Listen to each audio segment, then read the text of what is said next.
ಭಾರತ ಚುನಾವಣಾ ಆಯೋಗ, ಕರ್ನಾಟಕ ರಾಜ್ಯ ಚುನಾವಣಾ ಆಯೋಗ, ಬೆಳಗಾವಿ ಜಿಲ್ಲಾ ಪಂಚಾಯತ್ ಹಾಗೂ ಶಿಕ್ಷಣ ಇಲಾಖೆ ಸಂಯುಕ್ತ ಆಶ್ರಯದಲ್ಲಿ ವಿಶಿಷ್ಟ ಸಮಗ್ರ ಪರಿಷ್ಕರಣೆ ಎಸ್ಐಆರ್ ಜಾಗೃತಿ ಅಭಿಯಾನದ ಅಂಗವಾಗಿ ಸೋಮವಾರದಂದು ಬೆಳಗಾವಿಯಲ್ಲಿ ವಿದ್ಯಾರ್ಥಿಗಳು ಜಾಗೃತಿ ರ್ಯಾಲಿ ನಡೆಸಿದರು.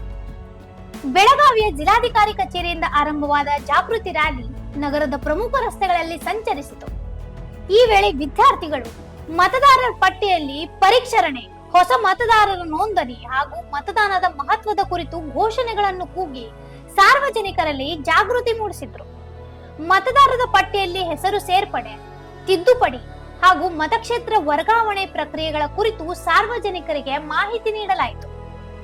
ರ್ಯಾಲಿಯಲ್ಲಿ ಶಿಕ್ಷಣ ಇಲಾಖೆ ಅಧಿಕಾರಿಗಳು, ಶಿಕ್ಷಕರು ಹಾಗೂ ವಿದ್ಯಾರ್ಥಿಗಳು ಭಾಗವಹಿಸಿ ಪ್ರಜಾಪ್ರಭುತ್ವವನ್ನು ಬಲಪಡಿಸಲು ಅರ್ಹ ಪ್ರತಿಯೊಬ್ಬ ನಾಗರಿಕರು ಮತದಾರರಾಗಿ ನೋಂದಾಯಿಸಿಕೊಳ್ಳಬೇಕು ಎಂದು ಕರೆ ನೀಡಿದರು.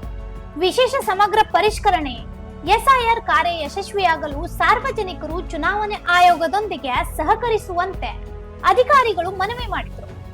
ಮತದಾರರ ಪಟ್ಟಿಯಲ್ಲಿ ಪರಿಷ್ಕರಣೆ ಹಾಗೂ ಹೊಸ ಮತದಾರರ ನೋಂದಣಿಯ ಕುರಿತು ಜನರಲ್ಲಿ ಅರಿವು ಮೂಡಿಸಿ ಪ್ರಜಾಪ್ರಭುತ್ವದಲ್ಲಿ ಪ್ರತಿಯೊಬ್ಬ ಅರ್ಹ ನಾಗರಿಕರು ಪಾಲ್ಗೊಳ್ಳುವಿಕೆಯನ್ನು ಹೆಚ್ಚಿಸುವ ಉದ್ದೇಶದಿಂದ ಈ ಜಾಗೃತಿ ರ್ಯಾಲಿಯನ್ನು ಆಯೋಜಿಸಲಾಗಿತ್ತು. ಇಂತಹ ಇನ್ನೂ ಅಪ್ಡೇಟ್ಗಳಿಗಾಗಿ ಫಾಲೋ ಮಾಡಿ ವಾಯ್ಸ್ ಆಫ್ ಏನುಗ್ರಾಮ್ಗೆ.